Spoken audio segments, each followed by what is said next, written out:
Magandang araw sa inyo mga banateros at ngayong araw na ito pag-usapan lang natin pinagtanggol ni VP Sara Duterte si Pangulong Rodrigo Roa Duterte. Kasi ganito ang konteksto niyan Kita naman po natin nagkakaroon ng bangayan kay Pangulong Duterte at itong mga kongresista nating mga buhaya.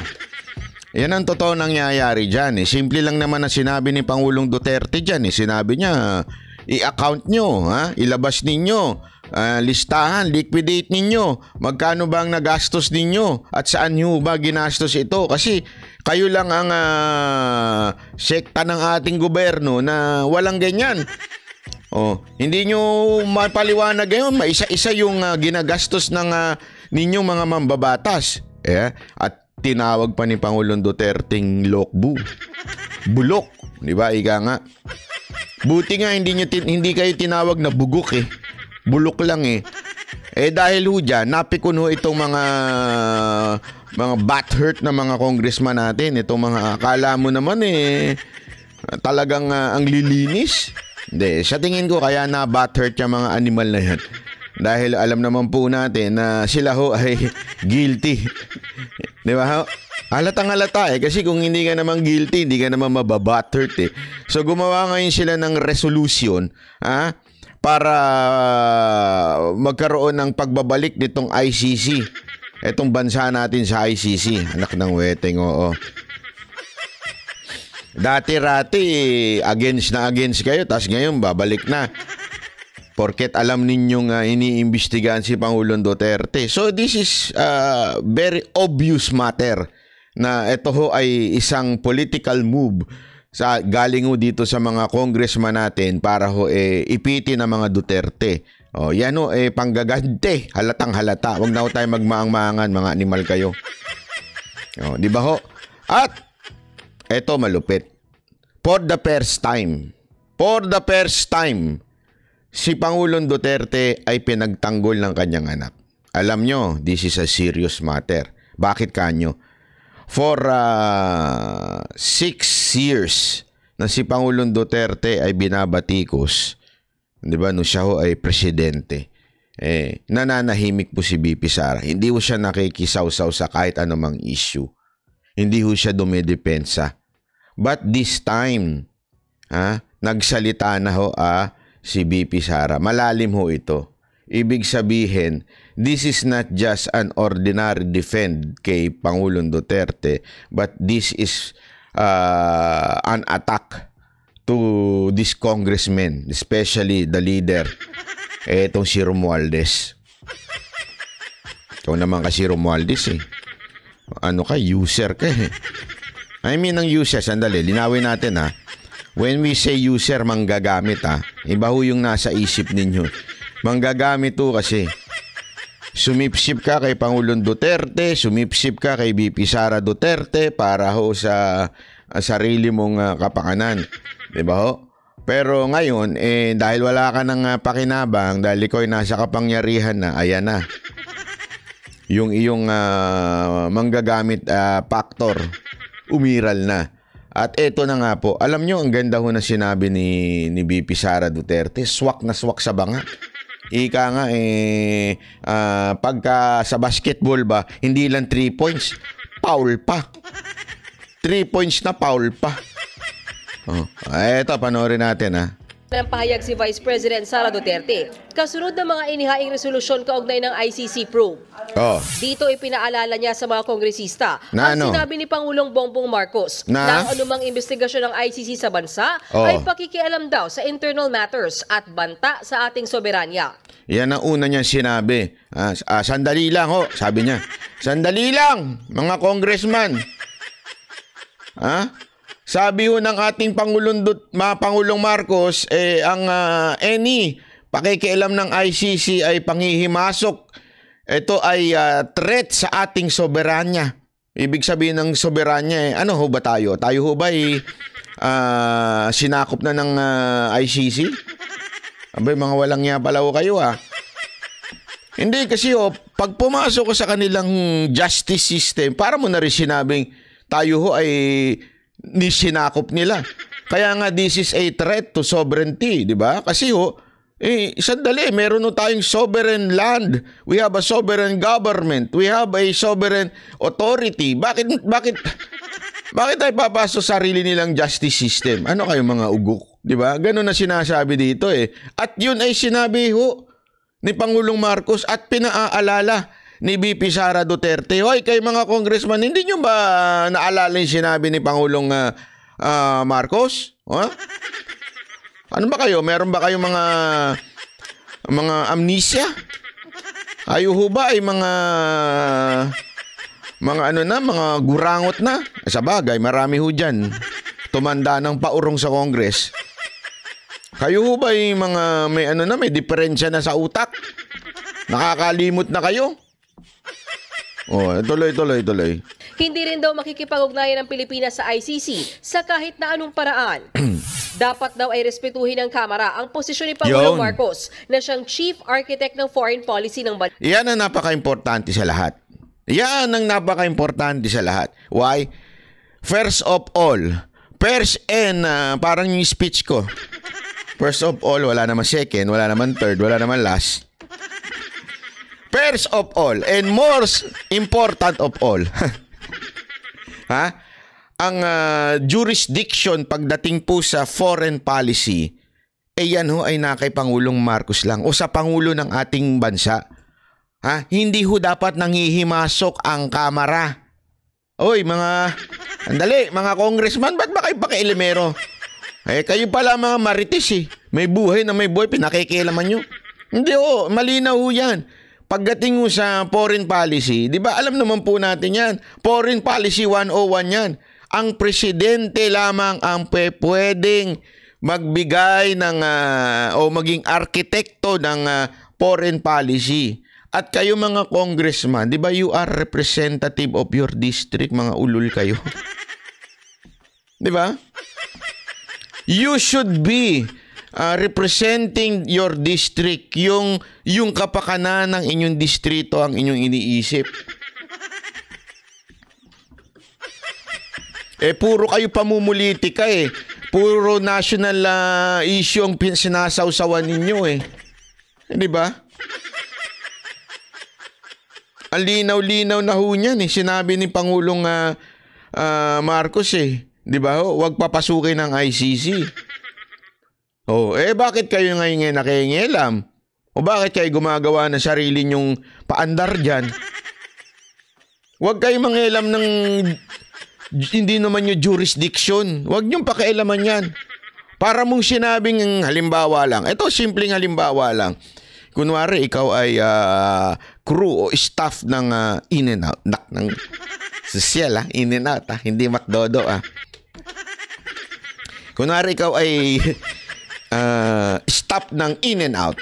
Tapos pupunta ka ngayon sa Jollibee. Sabi mo dun sa manager ng Jollibee, alam nyo, hindi maganda patakaran nyo dito. Bakit masyadong mura ang Chicken Joy nyo? Tsaka bakit kayo nagbebenta ng Chicken Joy? Dapat burger lang. Hindi nyo pwede sabihin yun, di ba? Bakit? Hindi mo jurisdiction yung animal ka. In-N-Out ka lang manager eh. Wag kang pakialamero, di ba? Ano ka eh? Marites ka na. Pakites ka pa. Anong pakites? Pakialamero ka. Hayop ka. Ganon din ho dito sa Kamara. Hindi ho dapat nyo pinakikialaman ang trabaho ng presidente. Ano ba kayo? Para nyo naman sinasabing walang silbi yung presidente natin sa ginagawa nyong yan. Kayo talaga, oo. Kayo namamahiya sa Pangulo natin eh. Dapat pala kayo ang tawaging anti-Marcos eh.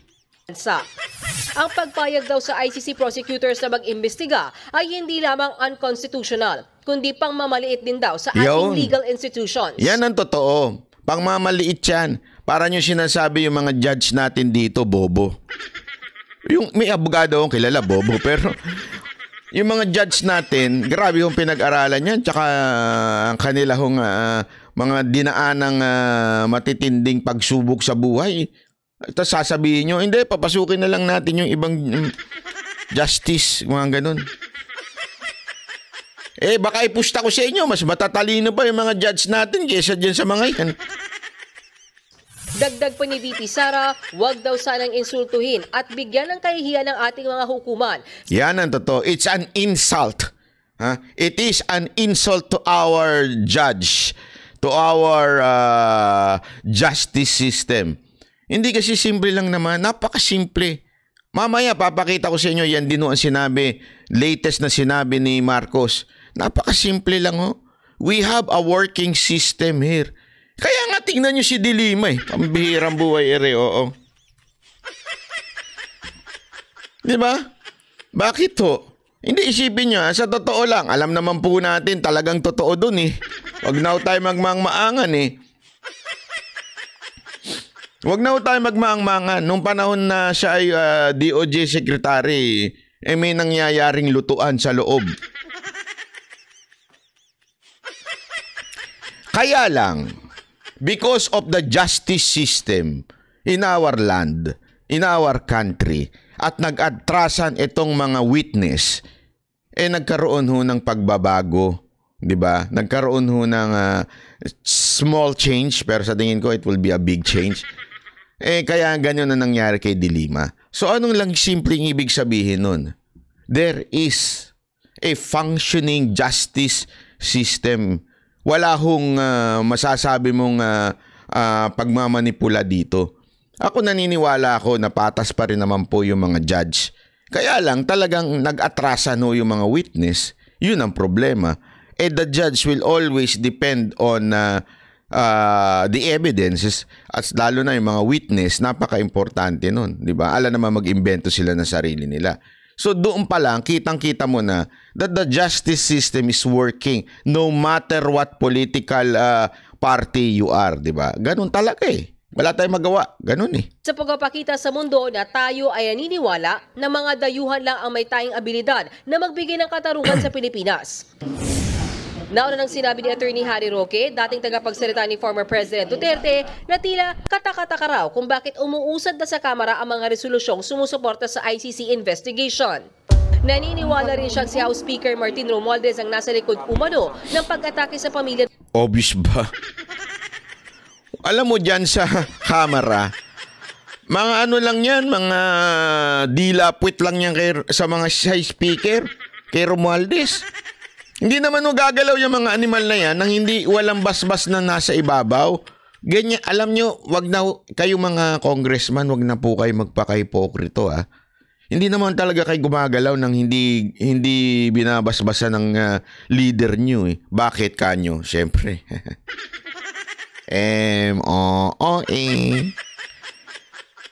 Tandaan ninyo ang budget nyo sa extraordinary fund yun nanggagaling sa Office of the Speaker. Kaya maka-plastic kayo mga congressman kayo. Animal kayo talaga. I have to say that it is my belief that House Speaker Romualdez is out to get the Duterte. I believe that too. Maybe it is because he was offended when he felt alluded to by the Tambaluslos label. As far as the Speaker of the House is concerned, he wants to get rid of the Duterte. Definitely. Ginagalang daw ni Speaker Romualdez ang opinyon ni Roque, pero puro lang daw ito spekulasyon. Our good friend, former Secretary Harry Roque, must have thoughts that, he has got... Gusto nyo ng ganyang presidente? His ideas, we respect his thoughts and opinions, but they're not accurate. So I'll just put it at that, and there's nothing to it. A lot of speculation, but none of that is true. Tungkol naman plastic,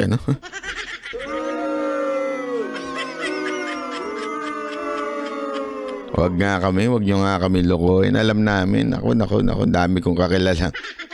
Hindi lang akong sasalita, pero noon pa lang sinasabi na, nakaw yan! Sa pag-usad ng mga resolusyon kaugnay ng ICC probe, ipiniliwanag ni Speaker Romualdez na sinusunod lang nila ang tamang proseso. Ang tamang proseso, ang proseso nga, ang presidente, ang dyan, ba't kayo nangingialam? Of course, we have to read out, these bills or resolutions, and we have to act upon the same. And we have to be sensitive and responsive to the mga hinaing po ng ating mga kongresista. And within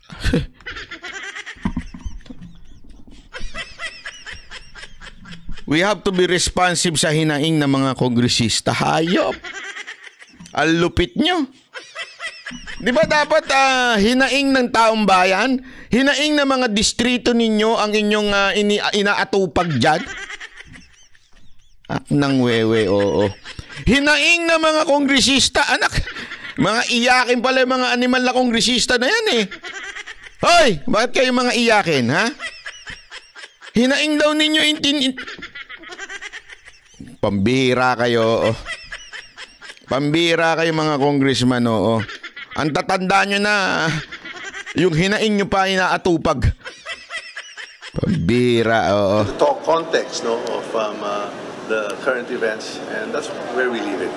We don't read much more into it than what other people do, but nonetheless, they are still entitled to their own views and even their speculations, but we leave it to that. Nagbabalita mula sa frontline. 6 na taon ba talaga ito dyan? Ang bihira. Sus! O eto, makinigo kayo ha. Kayong mga congressman, makinigo kayo sa sinabi ni Pangulong Marcos. Hindi, napaka-importante nito kasi nung pinanood ko ito, marami nagsabi, tingnan nyo na, pinag-aaralan na ni Marcos yung ICC. Alam mo, kasi ako, si Banat Bayho, yung tipo ng taong hindi naniniwala sa headline o sa, alam mo yun, yung mga clickbait headline. Hindi po tayo naniniwala doon. Tayo po ay talagang sinasaliksik natin. Tingnan natin kung talaga bang sinabi ni Marcos na pag-aralan, na ibalik ang ICC at para imbestigahan si Pangulong Duterte? Yun ang tanong dito eh. Tingnan natin ha. Papakita ko sa inyo kasi napaka-importante. May bumabaluktot nito eh.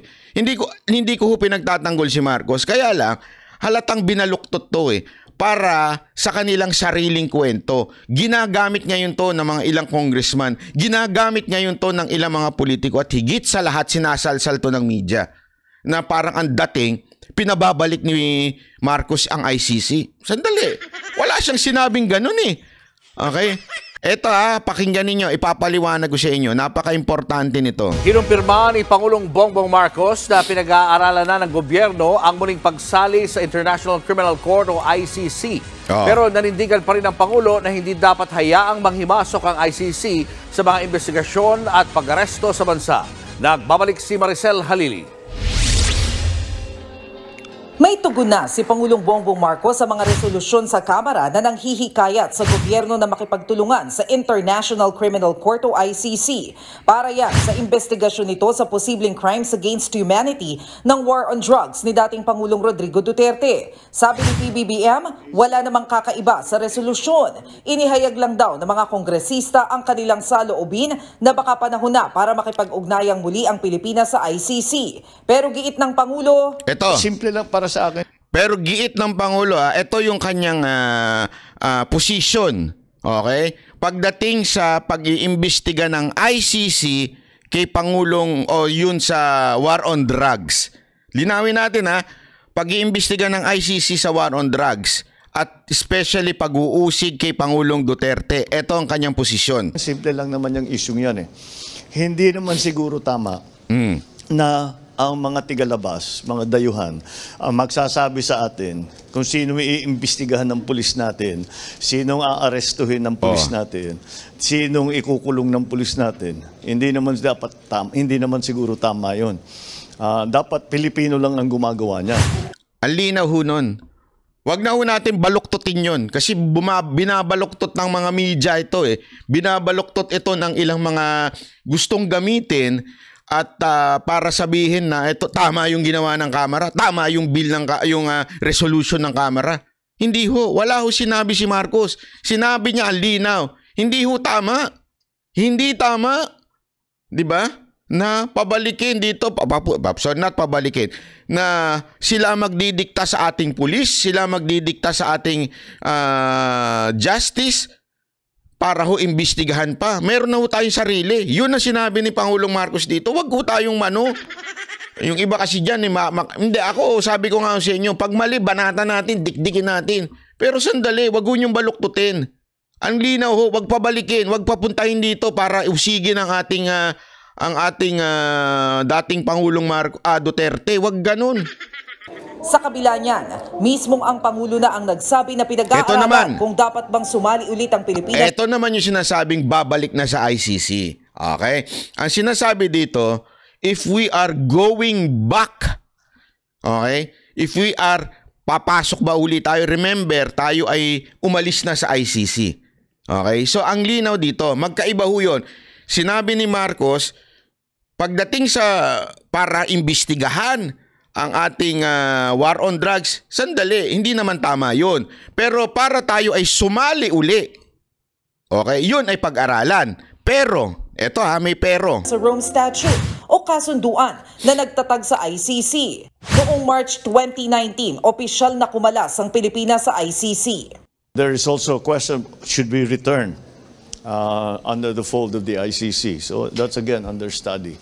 So we'll just keep looking at it and see. So iyon nga sinasabi niya, kung babalik ba tayo sa ICC, pag-aralan natin yan. Ang tanong, issue ng sovereignty, hindi ba tatamaan? Issue ng jurisdiction, hindi ba tatamaan? Yan yung sinasabi ni Marcos na pag-aralan. Kasi linawin natin, kasi iba mga ugok dyan, ginagamit ito at sinasabing ginagamit na lisensya ito para hayaan na natin ang ICC. Kasi sabi ni Marcos, pabayaan na natin, bumalik tayo sa ICC. Mali ho yun. That's misquote of sinabi ni Marcos. Huwag nyo hong gamitin yun kasi alam ko na mangyayari dito Sasalsalin to ng media, sasalsalin to ng ilang mga politiko, sasabihin nila, pumayag na si Marcos, pabalikin ang ICC, usigin si Duterte. Mali po yun. Wala ho siyang sinabing ganon. Ang sinabi niya, pag-aralan natin kung tayo ay babalik sa ICC at tingnan natin yung sovereignty and jurisdiction nila. Kasi hindi naman pwedeng mangingialam sila sa jurisdiction natin, sa judge natin. Hindi sila pwedeng makialam doon. Okay? At the same time, sinabi rin niya, hindi tama na imbestigahan pa o sila mismo umusig doon sa war on drugs. Kasi meron na tayong mga pulis, may NBI tayo, may justice system. Ang linaw nun, magkaiba ho yun. Wag ho natin baguhin. Kasi iba dyan, babaguhin na naman yan para gamiting lisensya at sabihin, pumayag si Marcos. Walang ganon. Ang linaw nito unless magbago ng statement ang itong si Marcos at sabihin niya, hindi, usigin nyo na si Duterte.